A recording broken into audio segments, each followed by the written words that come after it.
If there was ever going to be a Korean DLC in the future, what on earth would it look like? Let's see if we can try and answer that.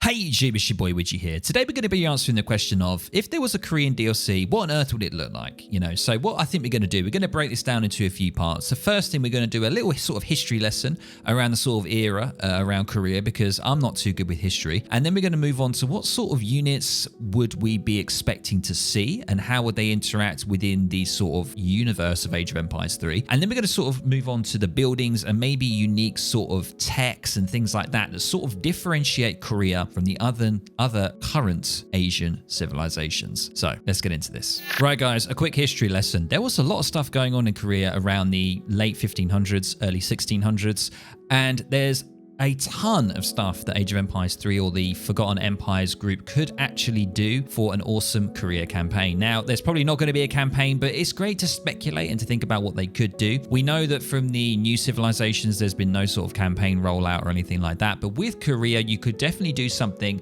around the Imjin War, which was the Japanese invasions of Korea, which was at the end of the 1500s. And that lasted for around 6 years. And also you've got the invasion of the Manchus as well. So there's plenty more stuff. They're the two main things that I think they could definitely do stuff around. And you could definitely get involvement from the Japan civilization, and also maybe you could create some further unique units from the Manchurians as well, for the Manchus. We already have obviously the Manchu cavalry archer unit as well, but there's potentially new sort of assets that they could create, they could do for an awesome campaign, but it's probably not going to happen. But I love to speculate. So let me know down in the comments below what you think, if they could add anything extra if there was going to be a campaign. Now let's get into potential unique units and stuff like that. Now we know that there was a good old musket unit in Korea at that time, very prevalent around the 6-year war, which I just mentioned in the history section just before, where there was the Japanese invasions. Musketeer units were used, so we could definitely see some awesome musket units. They look actually really cool. Some of the historical sort of artwork and stuff like that of them, that'd be absolutely amazing. So we can also see that there were some Korean archers as well. They had a long tradition of archery, made use of powerful composite reflex bows.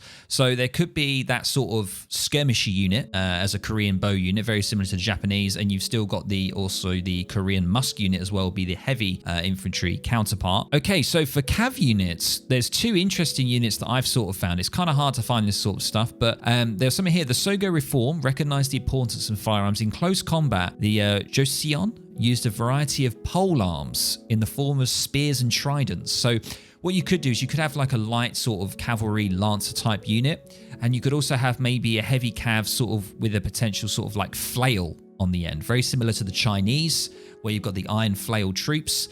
So there's a potential there for a heavy cav option as well. And finally, which is absolutely awesome, because I've been playing, can't even remember the name of the game now, but it's a game around the Mongol invasion, which is the Hwachcha rocket arrow launcher. Now the Hwachcha rocket arrow launcher is very similar to like the nest of bees that you see in Age of Empires 4 for China. And also the Mongols, I believe, correct me if I'm wrong, stole this technology from the Koreans when they invaded. And the Hwachcha rocket launcher would be absolutely amazing as a unique sort of artillery piece. And I'm sure if they ever had that and they installed that in the game, it will probably be ridiculously OP.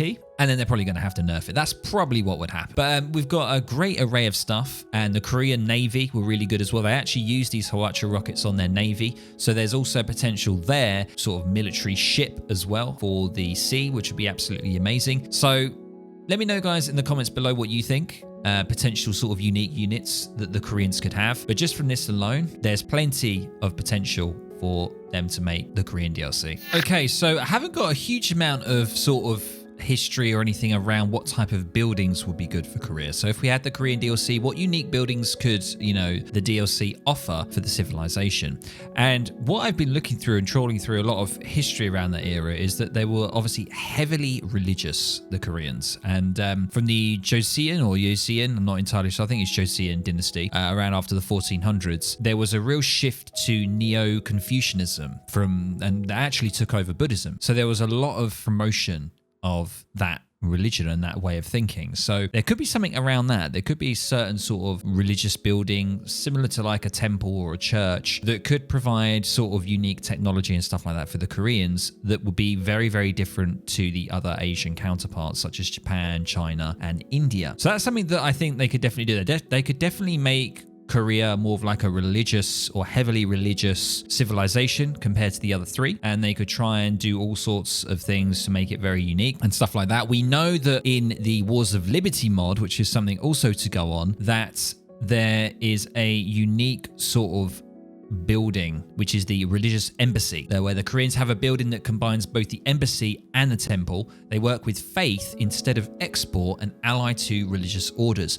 So maybe that's going a little bit too far, because I think you kind of want to still keep within the export idea, because that's the same as the other three Asian civs, but there is potential there. So I think they could definitely work around something like that. It will make the civ very unique, but still within the Asian dynasties and within the other three Asian civs. And one final thing is, obviously, I thought I may as well get a little bit of footage of the Wars of Liberty mod, as I mentioned previously, of the Koreans, because they are in that mod. They are available if you guys want to give it a go. Of course, you've got to have the original legacy version of Age of Empires 3, but it's interesting to see what types of units they've got, because if you play other civilizations from the Wars of Liberty mod that have now become part of the Definitive Edition, there are quite a few similarities. You know, maybe half of the stuff has actually been carried over into the Definitive Edition.